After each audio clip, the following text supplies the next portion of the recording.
নমস্কার বন্ধুরা, আজ আমি তোমাদের কাছে নিয়ে এলাম অনুষ্ঠান বাড়ির মতন স্টাফ আলুর দম। এটা খেতে রুটি, পরোটা, নানের সঙ্গে খেতে খুব ভালো লাগবে, গরম গরম ভাতেও খুব ভালো লাগবে। এটা একদিন তোমরা করে দেখো।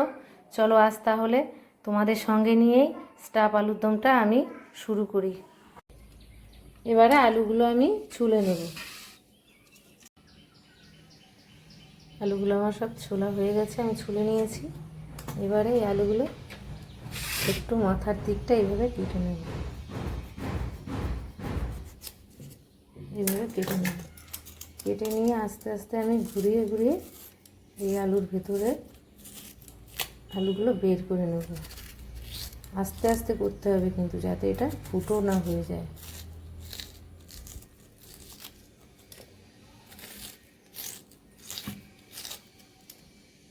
এটা ফুটো হয়ে গেলে পুরগুলো বেরিয়ে যাবে, এর ভেতর যে পুরটা আমি দেবো সেই পুরটা বেরিয়ে যাবে।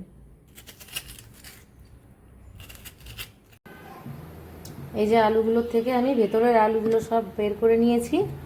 বের করে নিয়ে আমি সব ভালো করে কষলে কষলে ধুয়ে পরিষ্কার করে নিয়েছি। এদিকে আমি কড়াইয়ে তেল বসিয়ে দিয়েছি, আলুগুলো ভেজে নেব। তো আমি একটু সাদা তেল দিয়েছি, আর বেশি করে দিয়েছি, আলুগুলো ভেজে নেব। আলুগুলো আমি সব দিয়ে দিয়েছি। এবারে লো ফ্লেমে আস্তে আস্তে লাল লাল করে আলুগুলো ভাজতে হবে। এবারে আমি ভাজা হয়ে গেছে, এবার আমি তুলে নিচ্ছি একটা একটা করে।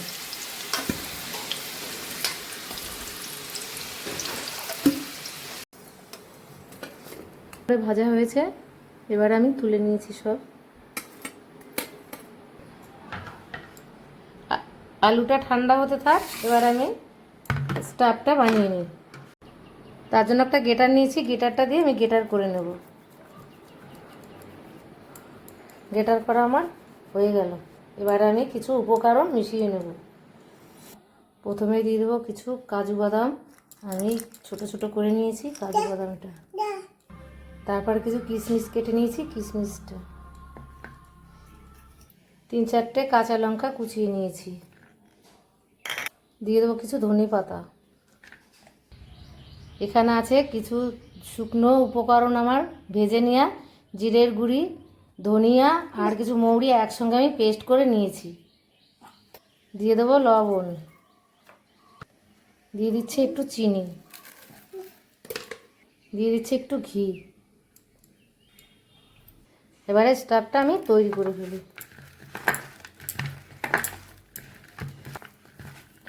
অনেকেই আলুর ভেতরে যে আলুটা বের করে নেয়, ওই আলুটা দেয়, তোমরা দিয়ে দিও। আমি কিন্তু দিলাম না, আমি শুধু পনির দিয়েই করলাম।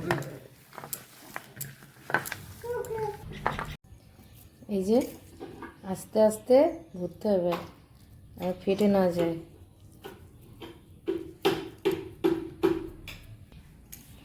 স্টাফগুলো সব ভরে নিয়েছি, দেখো কত সুন্দর লাগছে দেখতে।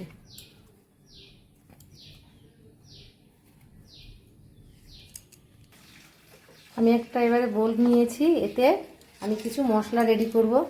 তার জন্য প্রথমেই দিচ্ছি 1 চামচ জিরার গুঁড়ো, দিচ্ছি ধনিয়ার গুঁড়ো, দিয়ে দিচ্ছি 1/2 চামচ লঙ্কার গুঁড়ো, দিয়ে দিচ্ছি কাশ্মীরি লঙ্কার গুঁড়ো, আর দিয়ে দিচ্ছি হলুদ গুঁড়ো, দিয়ে দিচ্ছি লবণ, দিয়ে দিচ্ছি 1 চামচ আদা, আর দিয়ে দিচ্ছি চিনি। এবার একটু জল দিয়ে মিশিয়ে নেব।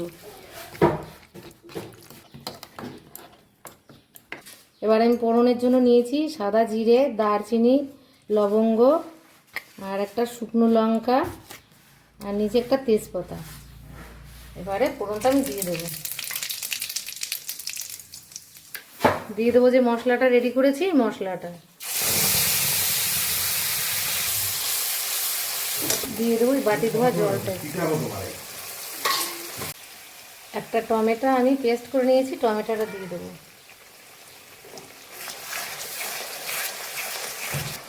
এই কটা কাজু বাদাম ভিজিয়ে রেখেছি, এইটা আমি পেস্ট করব। এবারে দিয়ে দেবো আমি কাজু বাদাম বাটাটা।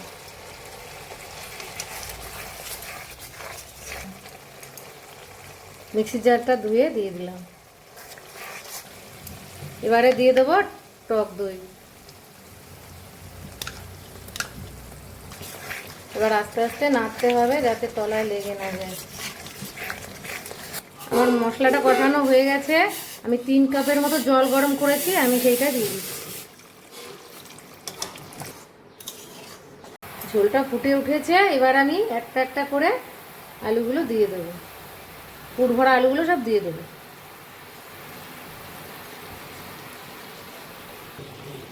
3-4 মিনিটের জন্য এবারে ফুল দমে জালটা হবে। ঢেকে দিচ্ছি, ঢাকনা তুলে নিচ্ছি। এবারে আমি আস্তে আস্তে একটা একটা করে এভাবে উল্টে দেবো।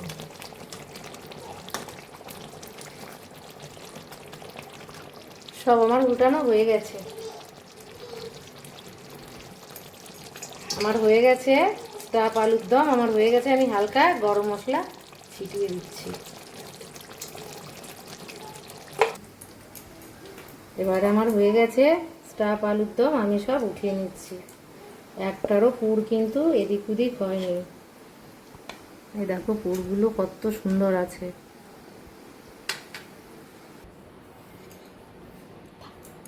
এই দেখো নামিয়ে নিয়েছি স্টাফ আলুর দম। এবারে আমি তোমাদের একটা কেটে দেখাচ্ছি।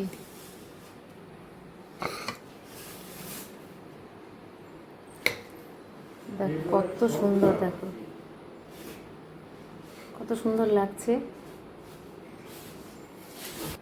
আমার এই রান্নাটি যদি তোমাদের ভালো লেগে থাকে তাহলে একটা লাইক কমেন্ট শেয়ার করো, আর আমার ইউটিউব চ্যানেলটি তোমরা সাবস্ক্রাইব করে আমার পাশে থেকো।